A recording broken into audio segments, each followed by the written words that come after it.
Welcome to Alam Semesta. Saya ingin mengajak teman-teman untuk berkenalan dengan studio pribadi saya. Namanya Alam Semesta, sebagaimana yang saya sebutkan di awal tadi. Di dalam ruangan ini terdiri dari 3 space, perpustakaan pribadi, space untuk drum yang biasanya saya gunakan untuk latihan drum dan melakukan simple recording drum. Nah, space lain adalah studio ini bisa berfungsi sekaligus sebagai studio portrait, single portrait fotografi dan fotografi produk. Saya akan menjelaskan satu persatu ya.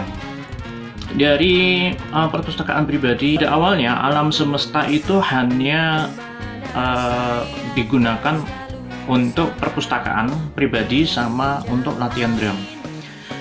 Waktu itu kebetulan saya sedang menempuh studi S2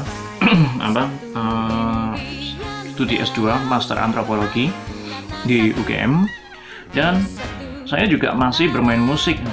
Bahkan sampai sekarang saya masih bermain musik. Di dalam perpustakaan ini pula saya juga sering melakukan refleksi ya, kontemplasi terhadap apa yang saya alami di dalam realita kehidupan sehari-hari saya. Itu sederhana lah, kehidupan sehari-hari saya, dan juga hal-hal yang saya baca. Jadi saya melakukan perenungan panjang semenjak bahkan jauh sebelum Alam Semesta ini ada. Kenapa namanya Alam Semesta? Karena asal ya, saya ngasih nama Alam Semesta ya karena hanya dua kata itu yang muncul di dalam isi kepala saya untuk menggambarkan bahwa di dalam studio ini terjadi sebuah proses yang begitu banyak. Proses perenungan, refleksi, kontemplasi, proses latihan drum, apapun, pencarian ilmu, pencarian kebenaran. Bukankah hal-hal tersebut terjadi di alam semesta dalam arti yang sebenarnya? Ya kan? Nah, belakangan ini sehari-harinya saya sibuk membuat video tanya jawab. Jadi ada banyak DM, mereka bertanya mengenai hal-hal teknis maupun non teknis di dalam industri kreatif. Selain hal-hal teknis yang akan saya sampaikan di dalam video-video saya yang lain, saya juga akan menceritakan tentang motivasi berdasarkan pengalaman pribadi saya selama saya bekerja di sektor kreatif. Belakangan ini, selain saya melakukan sesi tanya jawab dan merekam video seperti ini, saya juga sedikit mengambil jarak dari praktik-praktik teknis fotografi. Kenapa? Karena hal-hal internal itu selalu menarik bagi saya. Misalnya seperti selling, marketing, branding. Saya sedang mempelajari itu semua, dan di samping berurusan dengan videografi dan fotografi, saya juga berurusan dengan perintisan bisnis kopi literan saya. Banyak sekali yang saya kerjakan, tidak hanya video, tapi juga blog gitu kan. Terus saya juga belajar ya. Semua semestinya berjalan beriringan. Oke, teman-teman, sekarang saya akan mengajak teman-teman untuk melihat satu persatu space yang saya ceritakan tadi, dimulai dari overview-nya ya. Ini dari lemari. Ini space untuk perpustakaan sekaligus untuk merekam video, sama space untuk melakukan foto produk maupun video produk ya. Sama nanti yang foto portrait itu bukan di sini. Bisa di sini, bisa di sisi yang lain ya. Nah, untuk overview-nya kita lihat pelan-pelan ya. Kita lihat sama-sama.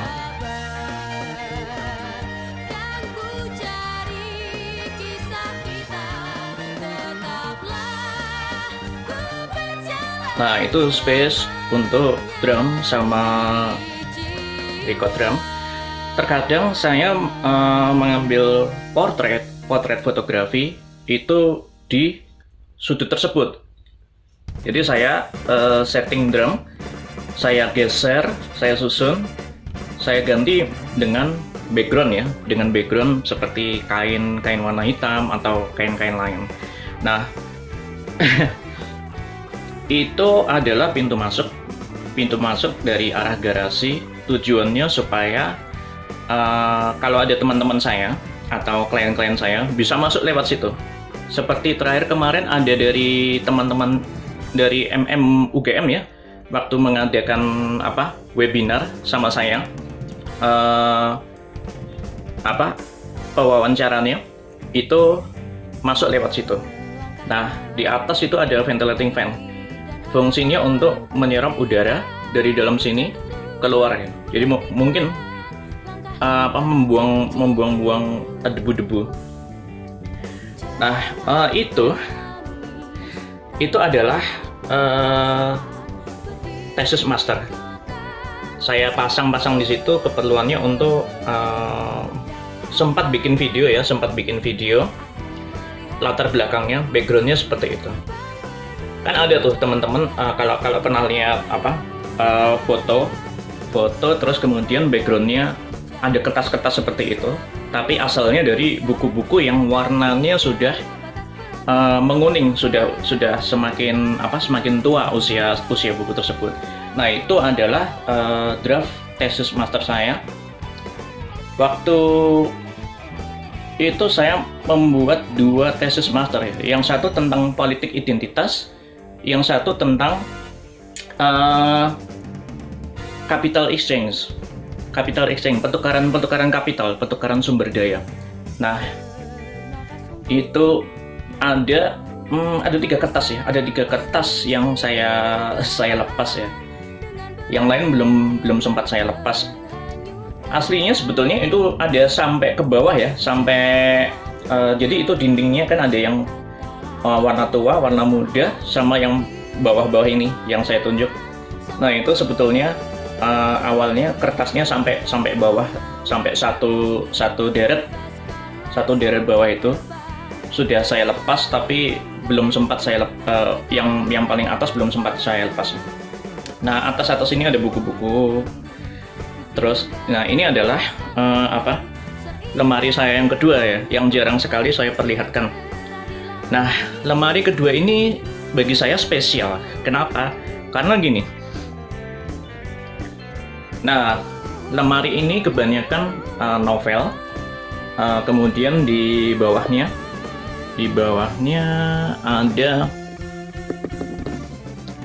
ada buku-buku ilmu sosial, antropologi, etnomusikologi, sosiologi ada. Lalu kemudian di sini ada literatur lain. Itu ada tesis saya. Kalau kelihatan ada tesis sama ada skripsi saya. Lalu ada majalah Rolling Stone. Lalu katalog simbol yang saya dapatkan secara gratis karena saya berteman dengan pemilik toko. Lalu ada National Geographic. Nah, National Geographic ini menarik ya, karena ibu saya suka membaca juga. Beliau setiap bulan berlangganan National Geographic. Setelah beliau selesai membaca, beliau akan mengirimkan kepada saya dan kakak saya di Yogyakarta supaya menjadi milik kami dan kami membacanya. Nah, itu ada kamus visual, lalu ada biografinya Ben Gigi yang saya beli. Nah, lalu ini ada buku-buku. Ini nota-nota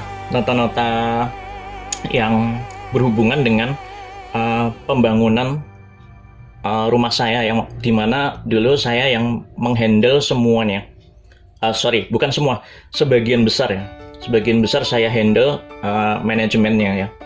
Misalnya seperti pemesanan semen, pemesanan keramik, pemesanan kayu-kayu, pemesanan karpet, macam-macam, material bangunan, banyak sekali. Nah, kita balik lagi ya ke ini. Oh ya, ini ada satu nih kolong di bawah tangga. Isinya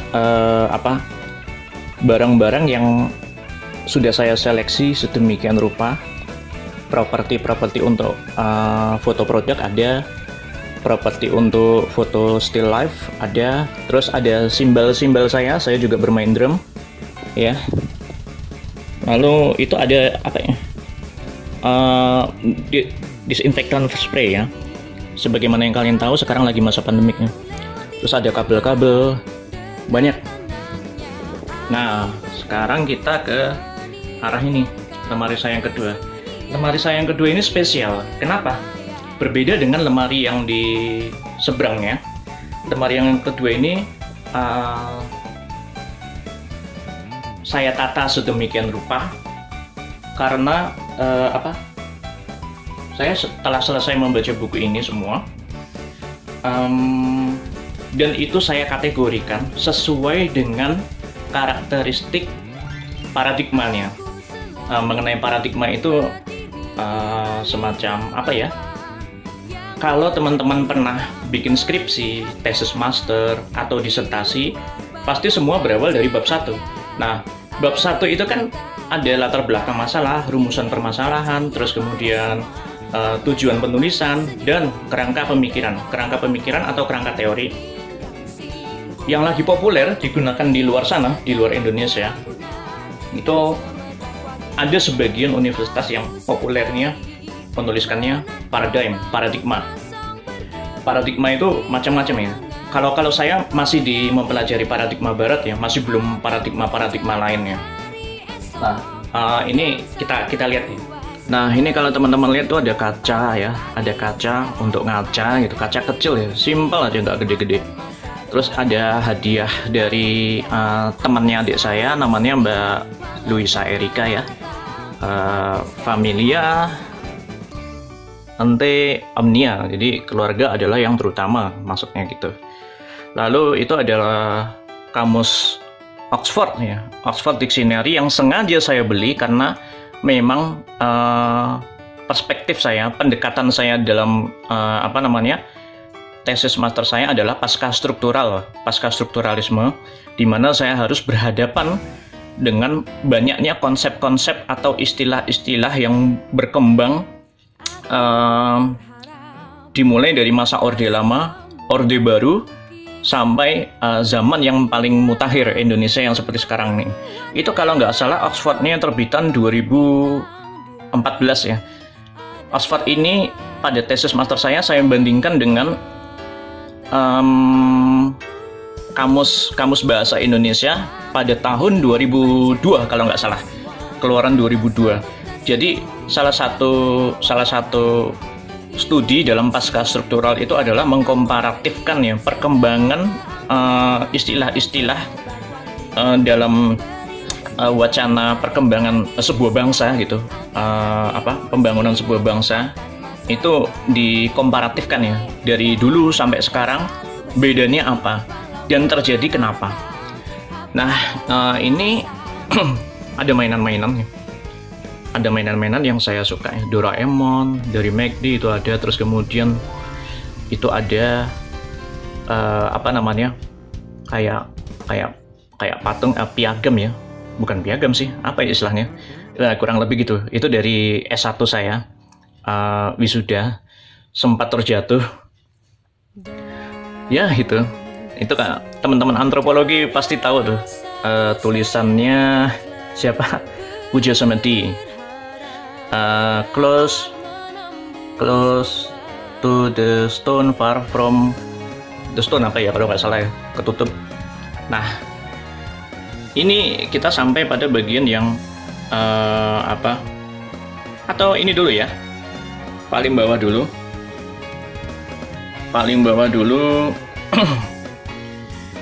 ini ada ini nih,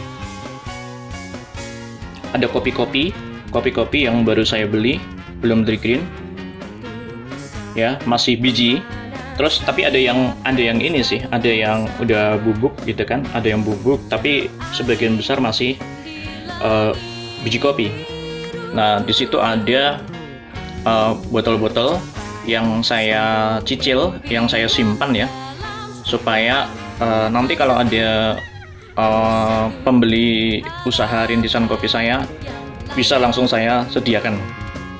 Nah, ini yang sebelah kanan itu berkas-berkas. Lalu itu majalah-majalah fotografi ya, majalah fotografi yang saya beli sebelum pada akhirnya saya beralih ke anak surfing, peselancar internet.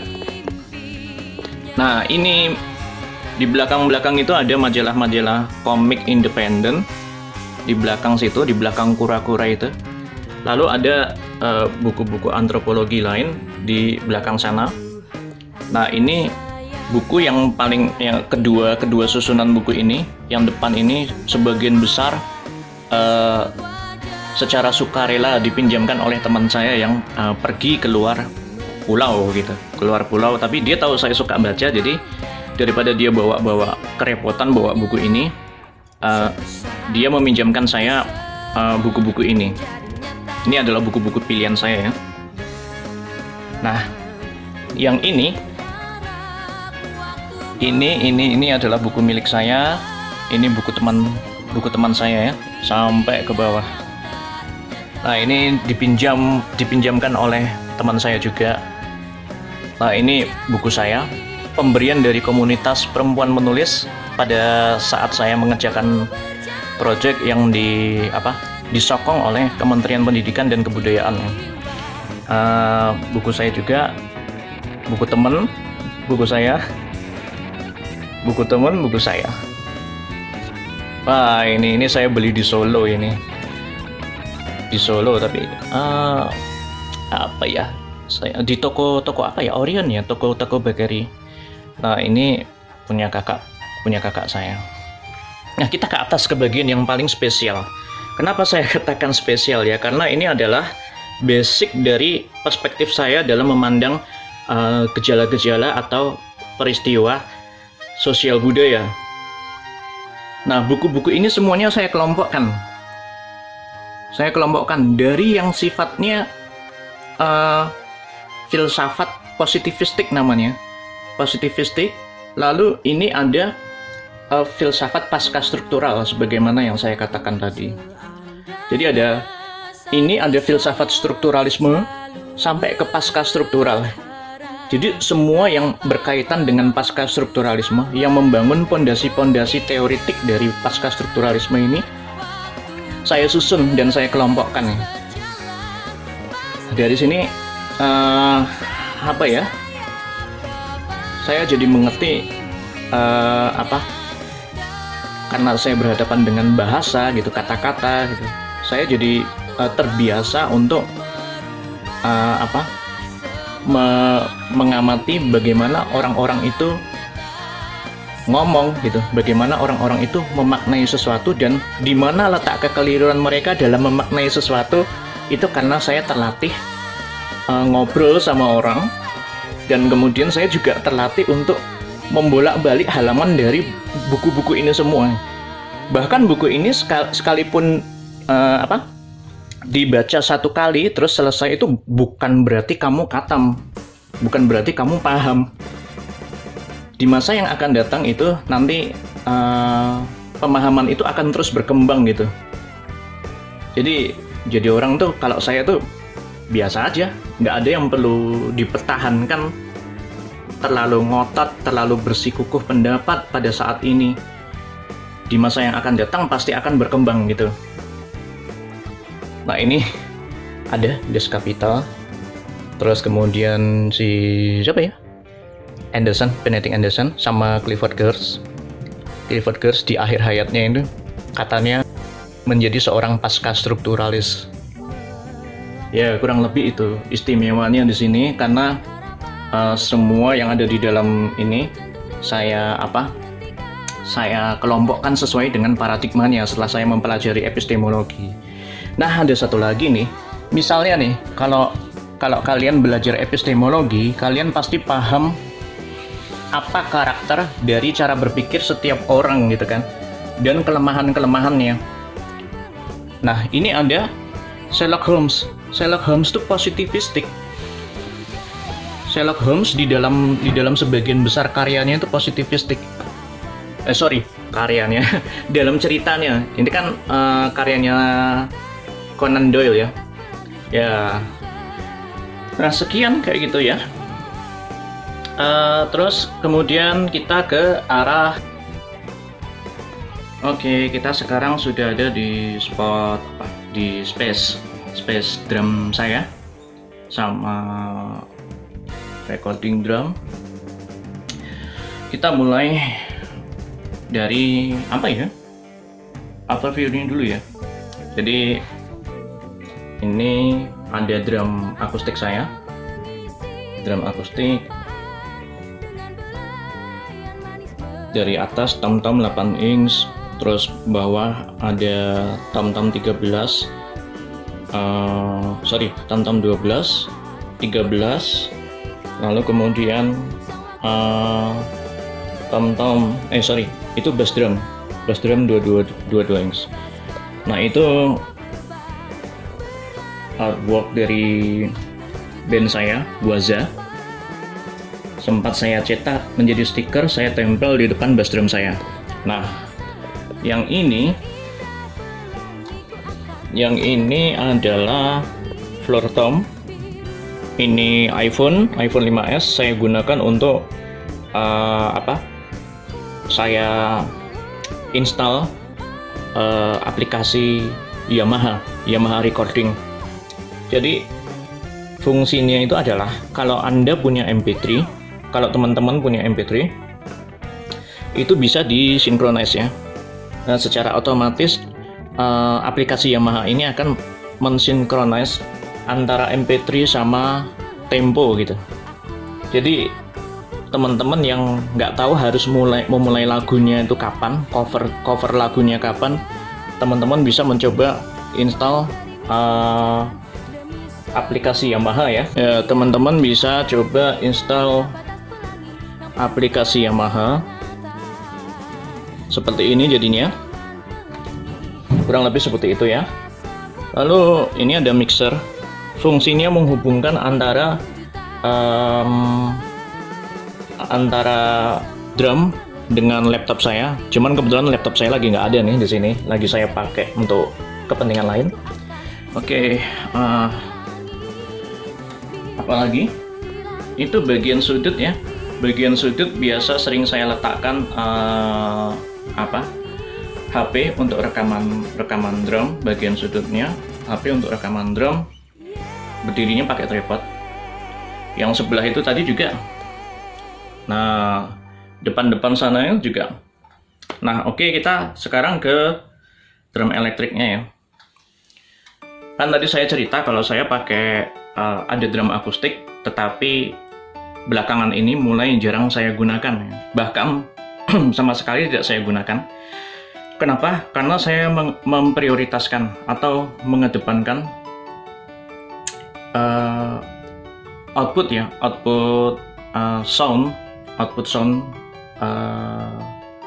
supaya lebih mudah merekam. Jadi saya meminjam drum elektrik dari adik sepupu saya. Ini drum elektriknya.